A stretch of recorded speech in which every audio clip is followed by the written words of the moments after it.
এইভাবে একবার পরোটার রেসিপিটা বানিয়ে দেখতে পারেন। একদম নরম তুলতুলে হয়, ঠান্ডা হয়ে যাওয়ার পরেও একই রকম নরম থাকবে। আমিষ নিরামিষ যে কোনো পদের সঙ্গে পরিবেশন করতে পারেন, খেতে দারুণ লাগে। এই পরোটাগুলো অনেক লেয়ারযুক্ত হয়। আশা করি আপনাদের ভালো লাগবে। নমস্কার বন্ধুরা, রূপাস কিচেনে সবাইকে স্বাগতম। তাহলে চলুন দেখে নেওয়া যাক। শুরু থেকে শেষ পর্যন্ত দেখার জন্য আপনাদের কাছে অনুরোধ রইল। প্রথমে একটা ছাঁকনির মধ্যে 1 বাটি ময়দা নিয়ে চেলে নিচ্ছি। এইভাবে চেলে নিয়ে ময়দা মাখলে ময়দার মধ্যে কোনো রকমের দলা থাকে না। ময়দা চেলে নেওয়ার পর এর মধ্যে দিয়ে দিলাম 1 চামচ চিনি আর সামান্য নুন, মানে স্বাদ মতো নুন দিতে হবে। আর 1 চামচ ইস্ট দিয়ে দিলাম। এখানে প্রায় 500-র মতো ময়দা আছে। যদি ময়দার পরিমাণটা কম বেশি করেন তাহলে ইস্টের পরিমাণটাও কম বেশি করে দিতে হবে। শুকনো উপকরণগুলো মিশিয়ে নেওয়ার পর বড় চামচের 3 চামচের মতো সাদা তেল দিয়ে দিলাম। তেলের পরিবর্তে ঘিও দিতে পারেন। তেলটা দেওয়ার পর ময়দার সঙ্গে খুব ভালো করে মিশিয়ে নিতে হবে। ময়ানটা ঠিকঠাক হয়েছে কিনা বোঝার জন্য এইভাবে মুঠো করে দেখে নিচ্ছি। দেখুন মুঠোটা খুব সহজেই হয়ে যাচ্ছে, তার মানে ময়ানটা ঠিকঠাক হয়েছে। এবার অল্প অল্প করে দুধ দিয়ে মেখে একটা ডো তৈরি করে নেব। তবে দুধটা হালকা গরম নিতে হবে। আপনারা চাইলে হালকা গরম জল দিয়েও মাখতে পারেন। রুটি পরোটা করার জন্য আটা বা ময়দা যেমন করে মাখা হয় তার থেকে একটু নরম করে মাখতে হবে। দেখুন ঠিক এরকম নরম করে মাখতে হবে। এবার অল্প একটু সাদা তেল নিয়ে এর ওপরে ভালো করে লাগিয়ে নিয়ে ঢাকা দিয়ে 1 ঘন্টার জন্য রেখে দিতে হবে। আপনারা চাইলে এর থেকে বেশি সময়ের জন্য রাখতে পারেন।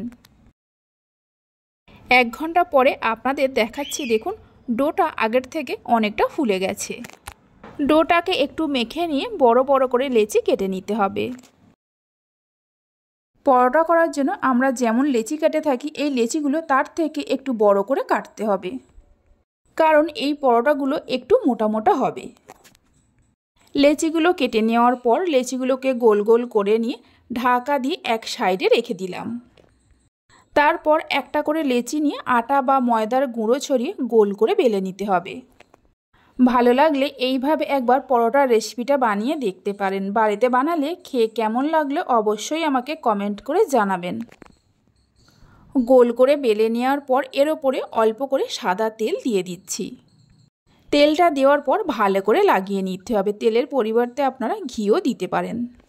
তেলটা যখন ভালো করে লাগিয়ে নেওয়া হয়ে যাবে অল্প করে ময়দা ছড়িয়ে দিলাম। ময়দাটা লাগিয়ে নেওয়ার পর একটা ছুরি দিয়ে এইভাবে করে একটু কেটে নিতে হবে।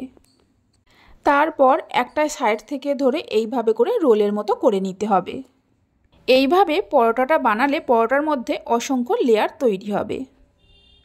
রেসিপি ভালো লেগে থাকলে অবশ্যই একটা লাইক করবেন, বন্ধুদের সঙ্গে শেয়ার করবেন। ভালো লাগলে চ্যানেলটি সাবস্ক্রাইব করে পাশে থাকা বেল আইকনটি প্রেস করবেন নতুন রেসিপির আপডেট পাওয়ার জন্য।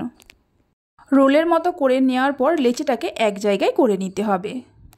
বলে বোঝানোর থেকে আমার মনে হয় দেখে নিলে সবথেকে বেশি সুবিধা হবে। এইভাবে করে নেওয়ার পর লেচিটাকে আবারও গোল করে বেলে নেব। খুব বেশি চেপে বেলতে যাবেন না, হালকা হাতে বেলে নিতে হবে। এই পরোটাগুলো খেতে ভীষণই ভালো হয়। ঠান্ডা হয়ে যাওয়ার পরেও একই রকম নরম তুলতুলে থাকে। একটা পরোটা বেলে নেওয়া হয়ে গেছে। এইভাবে করে সবগুলো পরোটাকে তৈরি করে নিতে হবে। প্রথমে গোল করে বেলে নিতে হবে, তারপর অল্প করে সাদা তেল আর ময়দা দিয়ে ভালো করে লাগিয়ে নিয়ে ছুরি দিয়ে একটা সাইড কেটে নিতে হবে। তারপর রোলের মতো করে নিয়ে লেচিটাকে এক জায়গায় করে হালকা হাতে আবারও বেলে নিতে হবে। কয়েকটা পরোটা বেলে নেওয়ার পর পরোটাগুলোকে ভেজে নেব। একটা প্যান নিয়ে গরম করতে বসিয়ে দিয়েছিলাম। প্যান গরম হলে একটা করে পরোটা দিয়ে মিডিয়াম ফ্লেমে পরোটাটাকে ভালো করে সেঁকে নিতে হবে। এইভাবে একটু সেঁকে নিলে পরোটাটা কম তেলে ভেজে নেওয়া যায়, তবে আপনারা চাইলে বেশি করে তেল দিয়েও ভেজে নিতে পারেন। পরোটার দুটো সাইড যখন ভালো করে সেঁকে নেওয়া হয়ে যাবে অল্প করে সাদা তেল দিয়ে দিতে হবে। তেলটা দেওয়ার পর পরোটার দুটো সাইড খুব ভালো করে ভেজে নেব। দেখুন পরোটার দুটো সাইড ভালো করে ভেজে নেওয়া হয়ে গেছে। আমি একটু লাল লাল করে ভেজে নিয়েছি। একটা প্লেটের মধ্যে তুলে নিয়ে রেখে দিচ্ছি। বাকি পরোটাগুলোকে এইভাবে ভেজে নিতে হবে।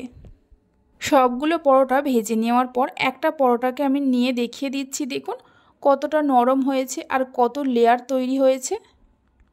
আশা করি দেখে নিশ্চয়ই বুঝতেই পারছেন। তাহলে চলুন ভিডিওটা আমি এখানেই শেষ করছি। আপনারা সবাই ভালো থাকবেন, সুস্থ থাকবেন। ধন্যবাদ।